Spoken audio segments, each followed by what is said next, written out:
Hi, it's Dr. Catherine Harris, San Jose State for English 10 Great Works of Literature, also known as Techno-Literature. This is the second lecture in The Passion of New Eve, and we're going to pick it up when talking about some of the themes. And I wanted to send you guys over to talk about this sense of dystopia. The group on Tuesday introduced the idea of dystopia and gave you a definition of it.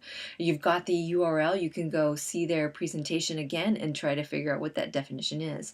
But I want to go over to page 53 and these propositions that govern the politics of Mother and the movement that she was engaged in. It says there are these three maxims that were delivered over a loudspeaker. Proposition 1, time is a man, space is a woman. Proposition 2, time is a killer. Proposition 3, kill time and live forever.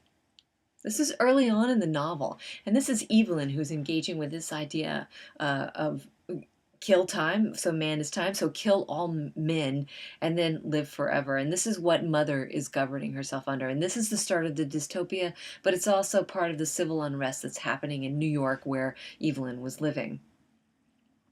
The entire movie is based on, it's got this dreamlike quality to it, and it's a novel really of images and a lyricism, and it also refers to a great amount of literature throughout. Oedipus is one of them. It's also a novel that remakes or flirts with history itself, but then takes it away and makes it into something else. So there's a self-made mythology on page 60 following these propositions. And all throughout we get hints that Mother has been around, and you're going to see who Layla is in the connection there a little bit later. So on page 60 you say, he says, I had reached journey's end as a man. I knew then that I was among the mothers. I experienced the pure terror of Faust. Faust is a literary figure.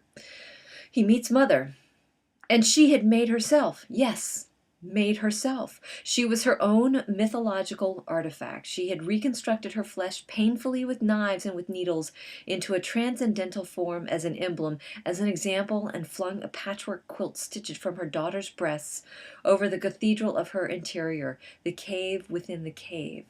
I was at a shrine. She spoke. Her voice was like an orchestra composed entirely of cellos. Sonorosity made speech. She invited me to sit on the floor. Trembling, I did so.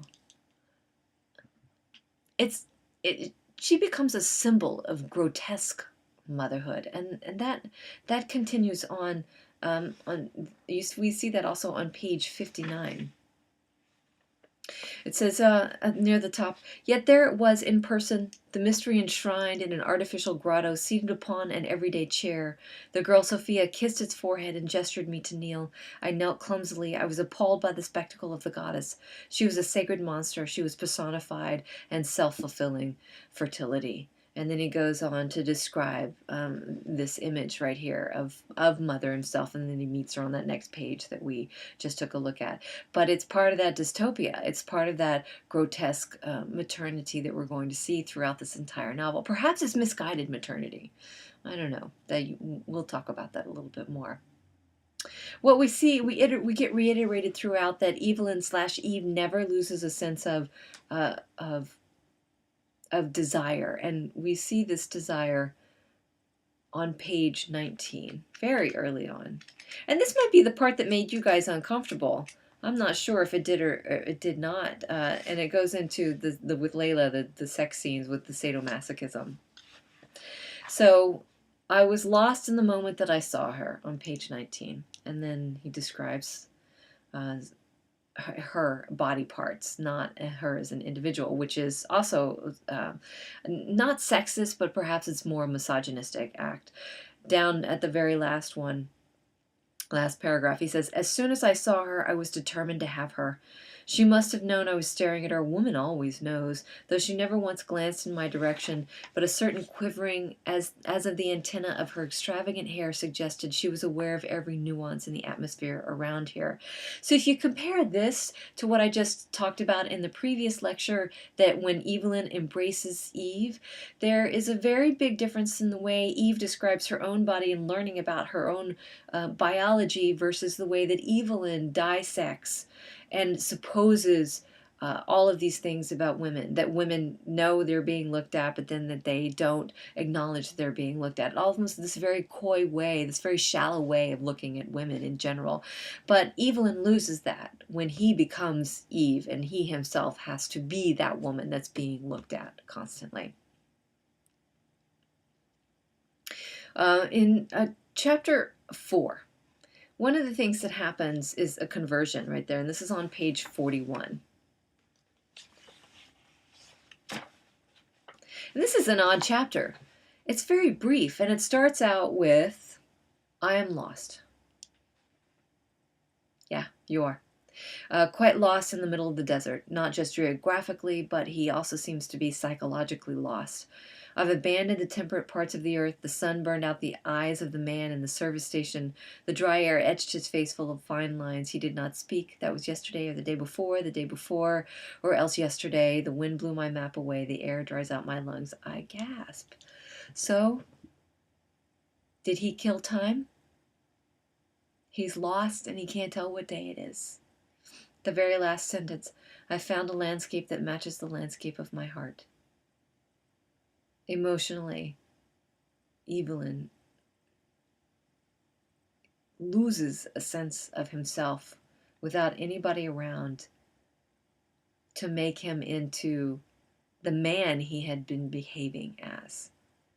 There's no opposite to his masculinity. It's just him, and he no longer has an identity. So chapter 4, that's the first thing that you need to write about. Why is chapter 4 so brief? It's barely 4 paragraphs, even if that. So what I need is 150 words in a blog post and you're going to have a second prompt for this in the same blog post. Why is chapter 4 so brief? The tag is going to be passion. Okay. Remember, you're going to have a second prompt at the end of this video, and that goes in the same blog post. Just put them all together under the tag passion. All right, we're going to continue on. I'm almost done here.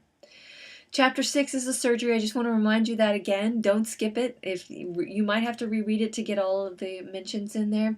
And the last thing I want to leave you with, and it's in this particular novel, later in the novel we get a sense of violence to women, and we also see the misogyny that Evelyn commits. But there is also violence to men, and I just want to make sure that you don't see this necessarily as a novel that's anti-man or anti-masculinity. What it does is ask one individual, Eve/Evelyn, to consider the biological determinism of gender. And then also the cultural influence. How is somebody socialized to their perceived gender?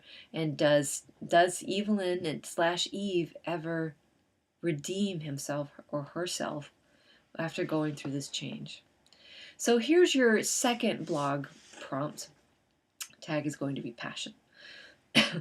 Does Evelyn's physical and mental transformation to Eve redeem him of his earlier misogyny?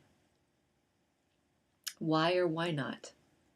It may help to describe how he behaves as a man versus how he is taught to behave as a woman and to care for his body. Or care for her body at that particular point. Use quotes from the text. This is going to be one of your more intellectual and lengthy posts. The response to this half of your blog should be 300 words. Use quotes from the text. And the tag, just like with the other one, is passion. You need to keep these as one blog post so that we know how to find them and that we're going to look at them together. Right. Enjoy, and I'll see you guys on Tuesday.